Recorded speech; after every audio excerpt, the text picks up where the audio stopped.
average financials? Do you want to have an average marriage? Do you want to have an average spiritual life? Do you want to raise average kids? Do you want to live your life and travel in an average manner? No. No, you don't. And I know that because if I offered you a magic wand and I said, you can take this magic wand and do anything you want with it, you would wave it over every part of your life, and every single part of your life would be absolutely extraordinary. Wouldn't you? I mean, wouldn't you choose the best if you had time to think about it? Wouldn't you go for the best if you figured it out? Of course you would. Okay, so then, that means you have to be very careful when you find yourself thinking like everybody else is thinking and doing what everybody else is doing, because thinking like everybody else is thinking and doing what everybody else is doing yields average results. And that isn't what you said you wanted. See, we think logically to wrong conclusions because we look around. And the first thing I tell a client when I go in and I'm going to work with them for a while, first thing I tell them is say, all right, let me tell you what your enemy is going to be. Your enemy is going to be, okay, I hear you, but you don't really understand the way our industry works. That's going to be your enemy. Your enemy is going to be when you look at me and you go, yeah, I hear what you're saying, but reality is, yeah, I hear what you're saying, but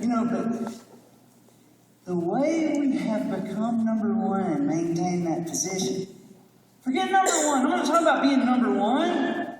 The best we've ever done in a year with one company in a traditional sales model is to help this company increase 400%. That's what I'm talking about.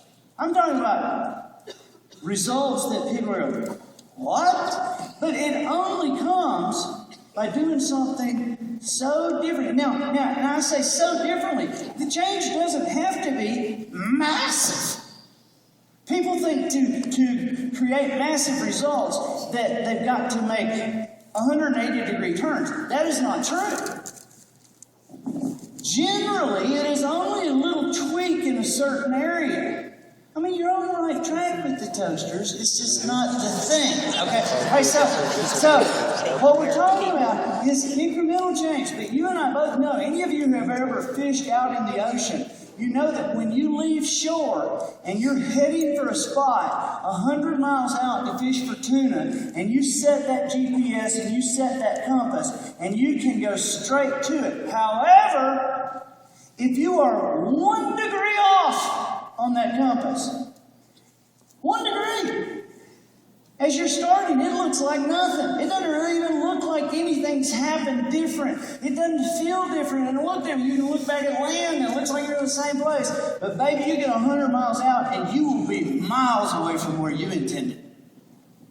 Well, if that is true in an error, it is true in an intentional course setting.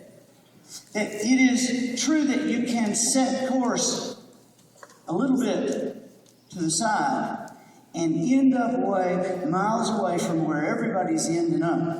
Now I'll give you a very quick example of thinking logically to the wrong conclusion. And I do wish we had hours and hours to talk, because there is so much to figure. And while I'm thinking about this, I will forget this. If you can remember, I don't know if you guys listen to podcasts. I have a podcast. It's called In the Loop with Andy Andrews. You can subscribe to it on iTunes. It's absolutely free. Okay, it's absolutely free. And it's a weekly podcast, and it has to do with thinking and business and the parts of our life that conspire to make us more or less successful. And we have 300,000 listeners right now. It's absolutely free. It comes out weekly. You can go on iTunes and subscribe, or you can go on my website, andyandrews.com, and you can put your email address in, and you can get a free ebook called The Perfect Moment, just for putting your address in, and you will be on the list, and that they will email you the connection for that podcast, so you can listen to it on your computer. But please stay with me, because what we're doing, we're figuring, we're thinking, we're trying to get to different results and help some people do some amazing things. All right, so what was I about to tell you? What was I about to tell you? Do you remember what I was about to tell you? Come on, quickly, you still think about the toaster, ain't you? Come on, stay with us. All right, so here's the they always going to tell you that thinking logically to wrong results. And this is something I talk to Congress about, because this is something that has to do with everything that we are and where we are going. And so I tell you this very quickly, but I'm not going to take a lot of time to connect. I can tell you right now, backstage, I'm going to be like 4 or 5 minutes over, and so if you need to cut the mic and yank me off of here, do it. But are y'all okay if I go 3, 4, 5? All right, so listen here. Here's an example, and there are many examples in business, in life, of thinking logically to the wrong conclusion. But we do it in mass, which lets us know that if you manage to find the best, if you manage to find the truth, if you manage to think to the accurate target, then not only will you go to a right conclusion, you'll be way different from everybody else. They'll try to stop you, baby. I mean, they will try to stop you from thinking in a different way, because this is, you got to understand reality. You got to understand the industry. You got to understand the way business is done. But I don't want to do it the way business is done. I don't want to increase incrementally for years and years and years and then die. I want to get to the best now so that I can do more and give more and become more and teach more and other people. All right, but here's the thing. Here's the thing. Thinking logically the wrong conclusion. As a society, we have become obsessed with how people feel. Have you noticed that? We're obsessed with how people feel. I'm sorry, I'm about to blow my nose. My wife would be horrified. And I always say, what am I supposed to do? Just stand up there and drip? Anyway.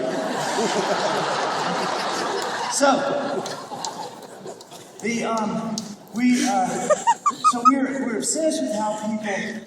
You know, the New York City school system right now, in last April, they instituted this. This is still in place. There is a number of words that they put out that cannot be used in the classroom. Can't be used on study guides, can't be used in tests, can't be used spoken by the teachers. I won't list all the words to you. Some of them seem crazy to me, but one of them is the word birthday. All right, now the word birthday cannot be used. And here's the reasoning. The reasoning is because there is some religious group that they don't celebrate birthdays. So God forbid that we should say happy birthday to 9-year-old Susie, and Johnny's 4 doors down in another room, and he doesn't have a birthday, and he might hear somebody got happy birthday and might feel bad about it. So we're just going to cut it out for everybody. I mean, this is on, and you know and I know we could tell stories to each other about this like crazy. I was working with BYU last year, all their athletic programs, and went back to the hotel and read an article about Corner Canyon, Utah school system, where they had a new high school coming out and had allowed the incoming seniors to vote on what their mascot was going to be. Overwhelmingly, these kids chose Cougar. They were going to be the Corner Canyon Cougars, which sounds pretty cool. And especially in the canyon area of Utah, where they actually have Cougars, especially in Utah, where they have BYU, a famous sports team, who's the BYU Cougars. But the Corner Canyon School District refused to let them use that mascot because they said it might be offensive to some older women.